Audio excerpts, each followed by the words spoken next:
The Trump administration's new sanctions on Russian oligarchs and top government officials began to bite on Monday as the ruble suffered its biggest daily fall in more than 3 years. The main Russian stock index slumped and investors dumped shares in businesses controlled by Oleg Deripaska. Russia's currency briefly dipped more than 4% before recovering slightly to trade at 60.42 to the dollar on Monday evening, down 3.8%, its biggest daily percentage fall since January 2015. The value of Deripaska's aluminium producer Rusal halved in Hong Kong, and more than 40% was wiped off the value of his London-listed EN as investors took fright at the potential impact. Shares in Rusal and EN had already fallen sharply on Friday in response to the sanctions, which were announced towards the end of trading in London. The Russian stock market also fell heavily. The main RTS index dropped 11%, affecting companies not caught by the sanctions. The price of aluminium jumped as traders worried Rusal would be excluded from supplying the market. Sign up to the Daily Business Today email or follow Guardian Business on Twitter at @BusinessDesk. The firm, which produces almost 6% of the world's aluminum, said the sanctions could cause technical defaults on bank loans and some credit obligations. Both Rusal and EN, Deripaska's holding company, said the sanctions could be materially adverse to the business and prospects of the companies.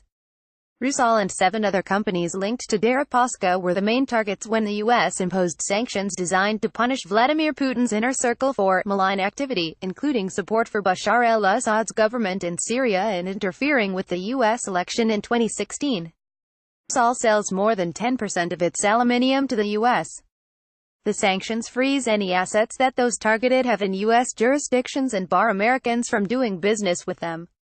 By making it virtually impossible for Deripaska's businesses to trade in U.S. dollars, the measures threaten the empire of one of Putin's closest allies. The sanctions could also threaten a tentative revival in Russia's economy, which had only just started to recover from those imposed in response to its annexation of Crimea in 2014.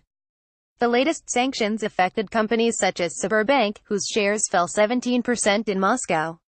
The state-controlled bank is seen as a barometer for the wider Russian economy.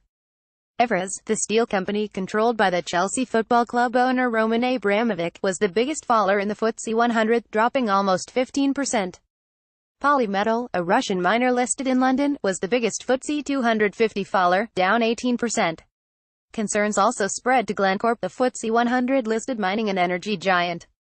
Glencore is one of Rusal's biggest investors and buyers of its aluminum, and its chief executive, Ivan Glasenberg, sits on the Rusal board.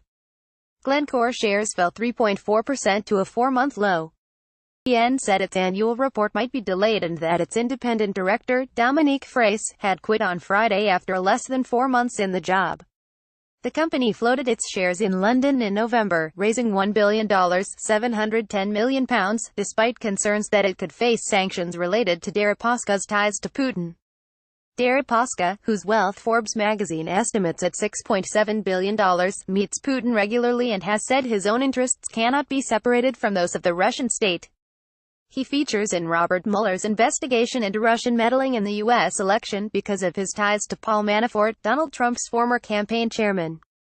Russia's Prime Minister, Dmitry Medvedev, told his government to draw up possible retaliatory steps.